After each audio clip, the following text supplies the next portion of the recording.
என்னதான் நம்ம யாருக்கும் தெரியாமல் தப்பு செஞ்சிருந்தாலுமே உண்மை என்றைக்குமே ஒரு நாளைக்கு வெளியே வந்து தான் ஆகணும். அந்த மாதிரி தான் ரோகிணியோட கதையும் போகுது.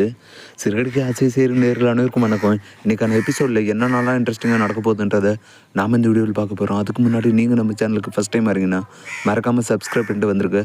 கூட பெல் பட்டன் அழுத்துங்க. அப்போ தான் நான் போடுற ஒவ்வொரு வீடியோ உங்களுக்கு நோட்டிஃபிகேஷனாக வரும். வாங்க இப்போ வீடியோக்குள்ளே போகலாம். ரோகிணி பார்த்துட்டிங்களாண்ணா இப்போ தான் ஒரு பிரச்சனையிலேருந்து மீண்டு வந்தாங்க. வந்துட்டு பார்த்துட்டிங்களாண்ணா தன்னோட மகன் கிருஷ்ணையும் அம்மாவையும் கொண்டு வந்து வேறு வீட்டில் வாடகைக்கு விற்கிறாங்க. ஏன்னா பழைய இடத்துல இருந்தால் முத்து அடிக்கடி வந்துட்டு பார்த்துட்டு இருப்பார். அதனால் நான் மாட்டினாலும் மாட்டிவோன்னு சொல்லிட்டு கிருஷ்ணையும் அவங்க அம்மாவையும் கூப்பிட்டு வந்து வேறு ஒரு ஊரில் தங்க வைக்கிறாரு ரோகிணி.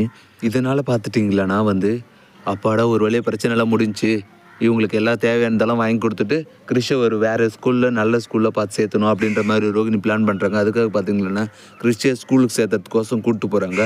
ஆனால் அங்கேயும் ஒரு பிரச்சனை ரோகிணி காத்துட்டு இருக்குது. ஏன்னா கிறிஷோட ஸ்கூலில் இருக்கிற இடத்துல தான் அண்ணாமலையும் வேலைக்கு சேர்ந்துருக்காங்க. அதனால் அண்ணாமலை தன்னோட மாமனார் கையை மூஞ்சில் முழிச்சிட்டோம்னா பெரும் பிரச்சனையாக போயிடும். அவங்ககிட்ட எப்படியான மாட்டாமல் எப்படி தப்பிக்கிறதுன்னு தெரியலையே. திருப்பி உடனே வேறு ஒரு ஊருக்கும் அவங்கள கூப்பிட்டு போக முடியாது. என்ன பண்ணுறதுன்னு தெரிலன்னு சொல்லிட்டு ரொம்பவே ரோகிணி கவலைப்பட்டு இருக்காங்க. என்னடா ஒரு பிரச்சனை முடிஞ்சுன்னு பார்த்தா இன்னொரு பிரச்சனை ஸ்டார்ட் ஆகுது. இதனால் நம்ம வாழ்க்கைக்கு எதனா பிரச்சனை வந்துடுமோ, இப்போ தான் நம்ம கஷ்டப்பட்டு பிரச்சனையை சால்வ் பண்ணி முடிச்சிருக்கோம், அதற்குள்ளே இன்னொரு பிரச்சனை வருதுன்னு சொல்லி ரோகிணி ரொம்பவே கவலைப்பட்டு இருக்காங்க.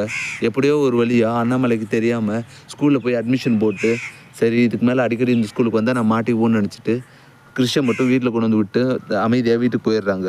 வீட்டுக்கு போனவங்க பார்த்தீங்களான்னா காசு வாங்கி கொடுத்ததுனால மனோஜ் ரொம்பவே கோவத்தில் இருக்கார். உன்னோட காசெல்லாம் நீ ஏன் கொடுத்த தாலியை வேறு அடகு வச்சு கொடுத்துருக்கேன், நான் எப்படி மீட்கிறது, ப்ராஃபிட்டே இன்னும் வரல, இப்போ தான் பிஸ்னஸ் டெவலப் பண்ணிட்டு இருக்கோம், எப்போ ப்ராஃபிட் நான் எப்போ உன் தாலி செய்யனால மீட்டு கொடுக்குறது, உன்னை யார் அம்மாவுக்கு காசு கொடுக்க சொன்னது அப்படின்னு சொல்லி திட்டுறாரு.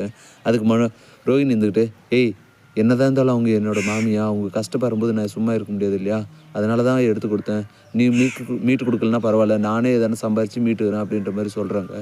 இதோட இன்றைக்கான எபிசோடு முடியுது. அடுத்து மேலும் இன்ட்ரெஸ்டிங்கான வீடியோவை நான் தொடர்ந்து அப்லோட் பண்ணுறேன் ஃப்ரெண்ட்ஸ். Thank you, bye bye.